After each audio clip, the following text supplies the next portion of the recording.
All right, let me take a couple breaths here. I'm kind of excited. I feel like a kid on Christmas or something, even though I'm Jewish and shouldn't use that analogy, I guess. Okay. All right. So first of all, I just want to say I'm so happy to see all of your beautiful faces and feel your souls here. And I know we're all kind of zoomed out. So the fact that so many of you came really touches me. And I want to start with a question. And I can't really see you all if you raise your hands, but I'm going to assume you're going to, because I think it's a question we can all answer. And it's this: have you ever been stuck in the muck? How many of you have been stuck in the muck of worry or fear or anxiety, or the muck of reinvention or midlife muck, or empty nest muck, or not enoughism muck, or what if this, or coulda, woulda, shoulda muck? There's a million kinds of muck in the world, and I think we've all been stuck in some of it, especially if you've been on planet Earth during the last year and a half. We've had more muck than we ever could have imagined. So the thing is, we really can't do much about it. Muck happens, but we can't change that. But I do believe we can change the way we look at it. And when we manage to do that, it changes everything.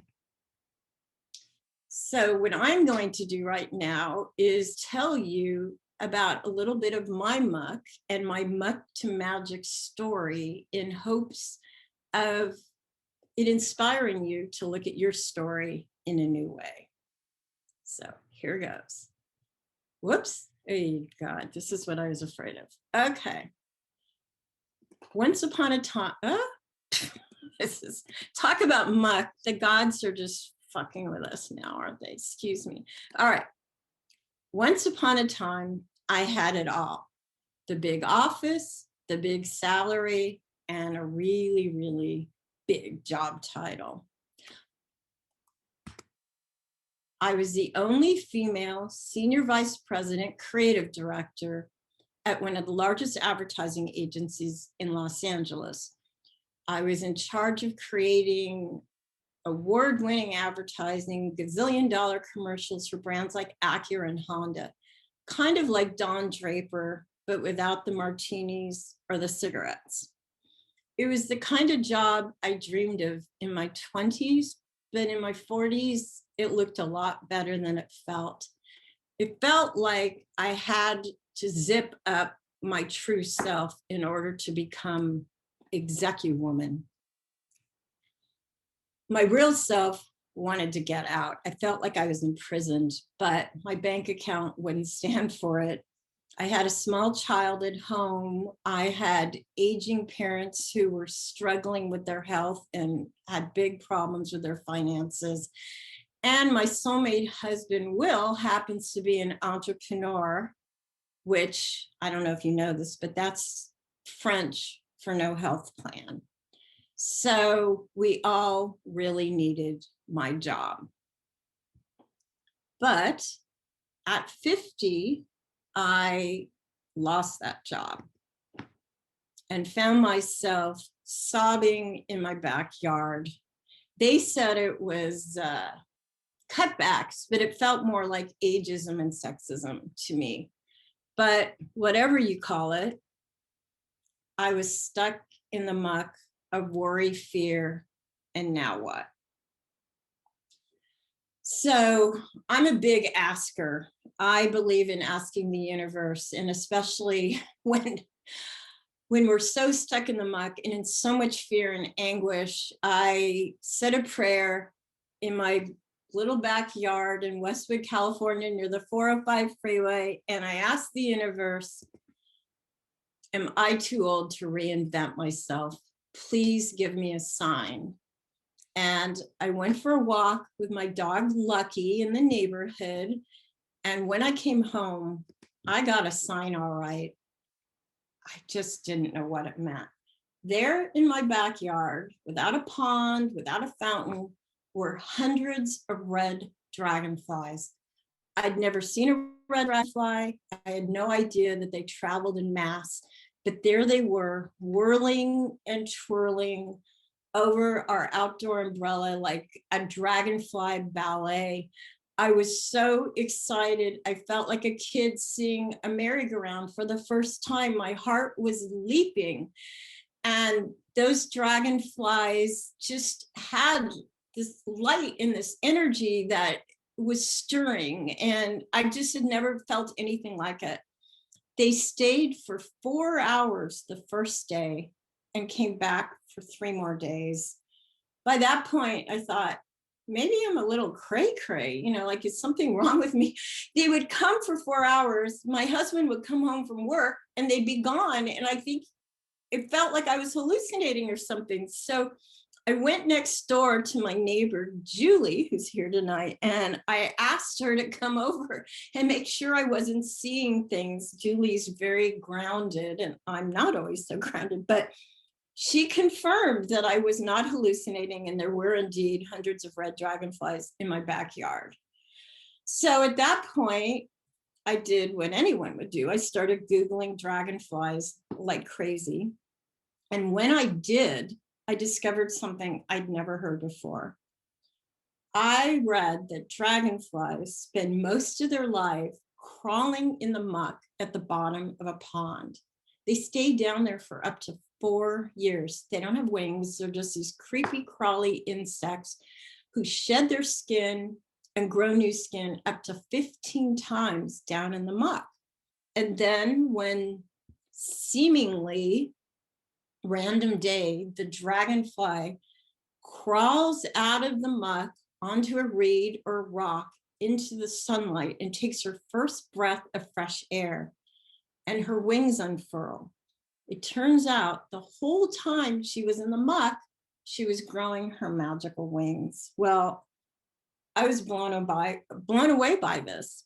I asked for a sign, and boy, did I get one. I believe those dragonflies came to tell me that you're a dragonfly. Can I just ask you guys, is there some mark going across all my paintings?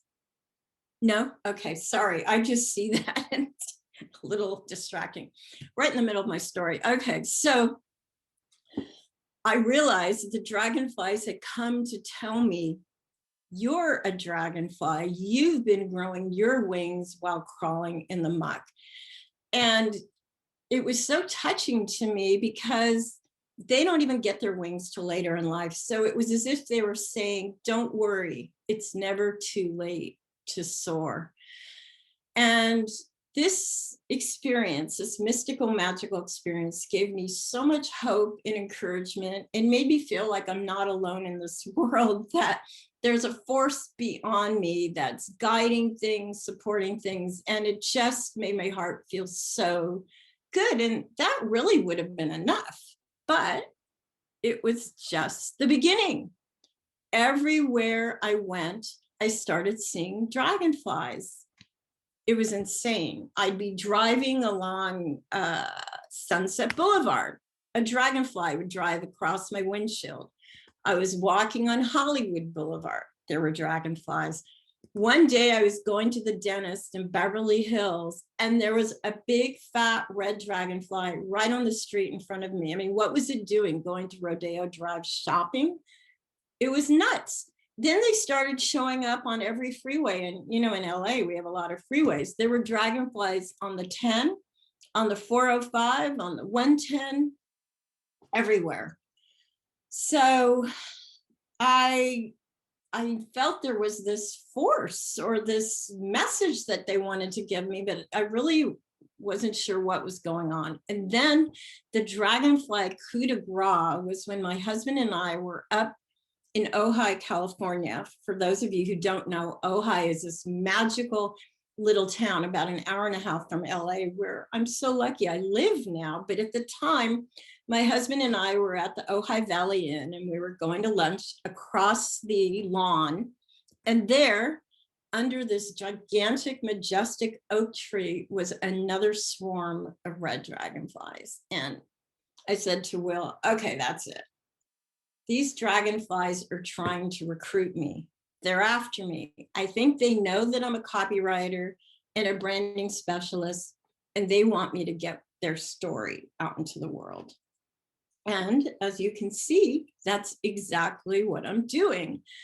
I was so inspired by the dragonflies, and I felt like this calling that I was meant to uplift and inspire women with their story to help others change their stories, to transform their muck into magic, and to pay the dragonfly magic forward. And it's crazy to think that a bug could be your life coach, but that's what it feels like. And for a very long time, I was wondering, how should I get their story out into the world? You know, the way life works, I used to think it was muck to magic, but the longer I'm on this earth, the more I realize that magic and muck are coexisting much the way that light and dark are. So here I had this great epiphany, this great calling, this great sense of my mission. And then I found myself back down in the muck, kind of like that painting. You can't see her, but all over her head is doubt and fear and worry.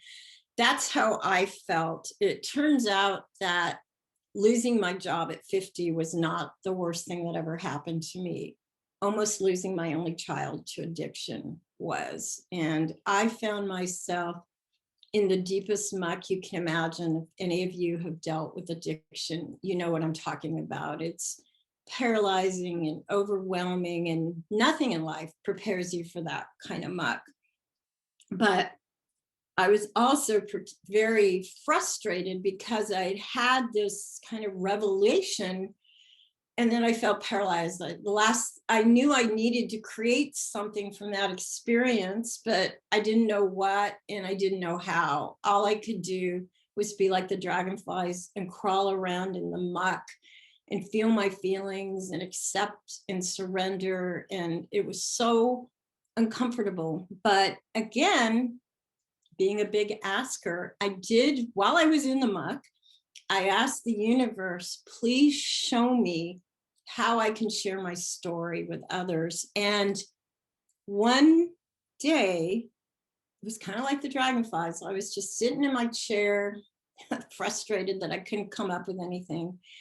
And something, one seemingly random day, some urge, some imperceptible calling got me over to my computer where I'm sitting right now.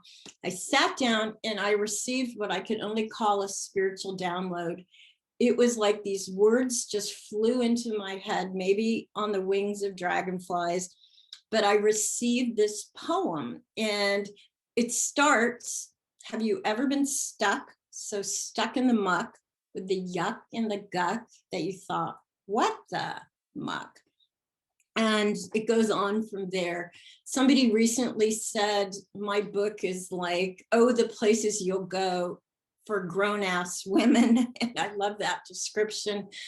But I received this poem, and then I asked the universe where I could take an intuitive art class. I had painted before, but not for a long time. And I was guided to this teacher who's here tonight. I love her so much, Lynn Latorno. And she taught a class in intuitive painting. She's an amazing artist and teacher. And she helped me connect with my inner muse, and we would meditate and paint. And what I did each week was I set the intention to paint one stanza of the poem in each class. And so I would ask Spirit, how do I paint fear? How do I paint worry? How do I paint joy or gratitude? And one by one, the paintings came through me. So the whole book was so magical, the way it came to me and the way I found my publisher. And there was a lot of magic that grew out of the muck. And I'm so grateful for it. But then it was like my soul said, we need to do more. We need to get this story out in another way. That book I call a storybook to help change the stories we tell ourselves. And then I was shown that I should create a class. And, you know, I've resisted for a very long time. I don't know about any of you, but there's this voice in my head that says, who are you to teach? What do you know? You're not blah, blah, blah, blah, blah. I call that voice Edna, my inner critic.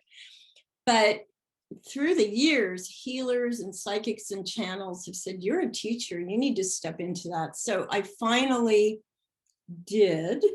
And it was really when I met Kathy. We were talking and I was looking at all the great classes she was offering. And I said, you know, I've really wanted to do a class. And we came up with the soul salon idea that we were talking about. And then we kind of talked about the class. And so I'm so excited. You guys are the first people that I'm speaking about it out loud, other than my husband and my therapist and a few friends that are sick of listening to me probably. And ta-da, here's the name of the class is Creating Magic from Muck, a 28-day practice to bring more magic and miracles into your life. And this came out of the fact that, I mean, I have had a lot of muck and I won't even go into all of it because I want this to be a happy day. But there's been a lot of muck, but I've also managed to create a lot of magic out of it. And, you know, they say, teach what you know. And I know how to ask and manifest magic. And I have called in so many miraculous things right in my own backyard. If you read my blog, I have stories that I've written that they don't even seem true, kind of like the dragonflies in my backyard. So this class is really inspired by practices and processes that I've used to transform muck into magic. And like I said, I think those dragonflies are my life coach. And through the years, I have learned many profound but very simple lessons from them. And some of those lessons are the foundation of this class. I call them dragonflying lessons. And the way the class is going to be structured, I didn't want, you know, I feel like we all have had so much Zoom and so much information and so much heaviness. I wanted this class to feel as light and as playful as a dragonfly. So the structure is a little different. Each week on Mondays, we fly out a video to tell you about the dragonflying lesson of the week. So I talk about the lesson, it's a 5-minute video, talk about the lesson, and then I share some personal stories of how this lesson has played into my life and how you can apply it to yours. And then I've created like workbook exercises that you get each week to go with the lesson in the form of a PDF. You simply print out the PDF, and I must say, the sheets are very fun. It's not like boring school kind of stuff. Every exercise or process comes with one of my paintings and sort of a joyful description of the process. So you can print them out. You could simply use a pen and do the, you know, fill it out. Each one is designed to take 10 or 15 minutes for the daily exercises. And there's special bonus for the weekend that you can stretch out over a couple days if you want.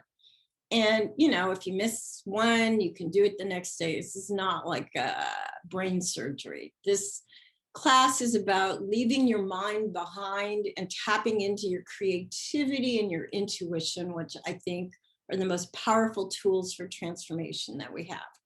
So each week you get the lesson, you get the PDFs, you do it. I recommend putting them in a folder. Maybe if you want, use some art supplies, you know, color them, cut out pictures. I love glitter. What can I say? Whatever you want to do to make it fun and make it your own. And I'll take you through what the dragonflying lessons are so you kind of get an idea. So in week 1, the first dragonflying lesson is Be One with the Muck.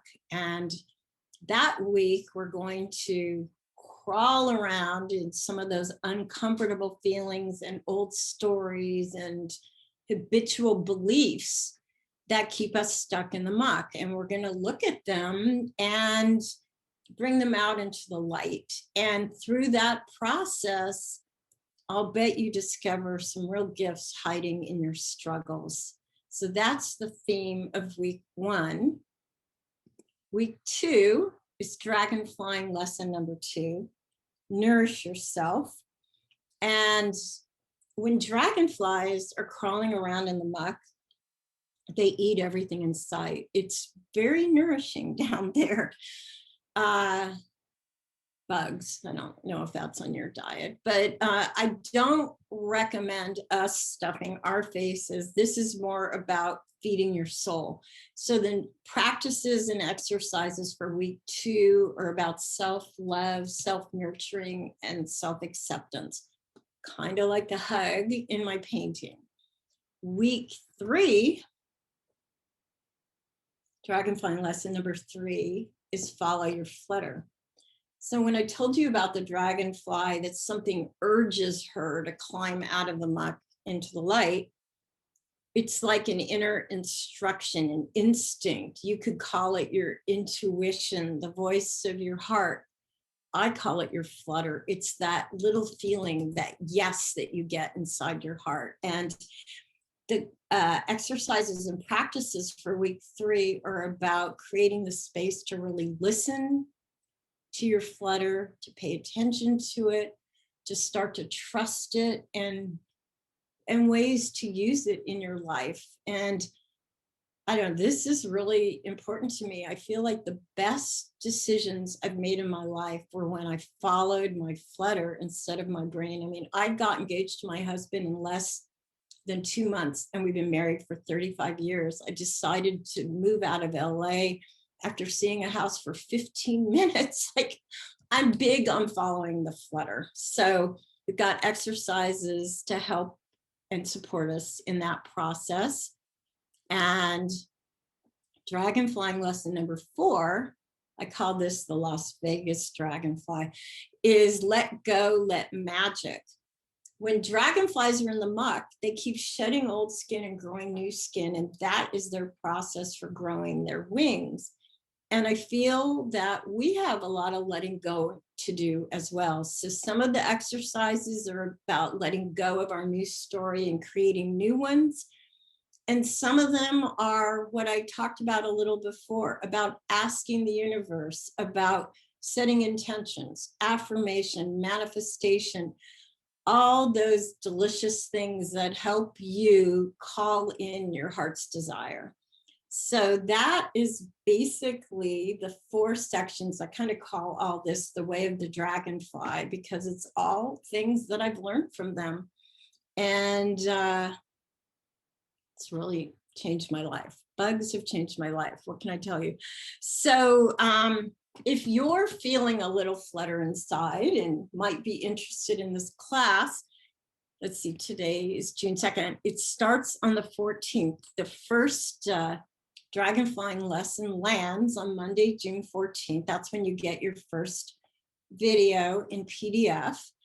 And then what we're going to do on Wednesdays is have a little Zoom get together. We're calling it, wait for it, Winging It with Wendi Wednesdays. You can tell I'm a copywriter. So basically, this will be a check-in and a way for us to share our journey with one another, to talk about our muck, talk about our magic, and lift each other up as we grow these new wings. And I don't know if you know this, but a fetch is the word that describes a gathering of dragonflies. It's like the dragonfly equivalent of a gaggle of geese or pride of lions. So my hope is that we will create this fetch to help ourselves and support each other as we start to transform the muck of our lives into more magic and miracles. So I hope that I explained this well. And if you have any questions, I'd love to hear from you. And I just am really excited to share this work and this play with you.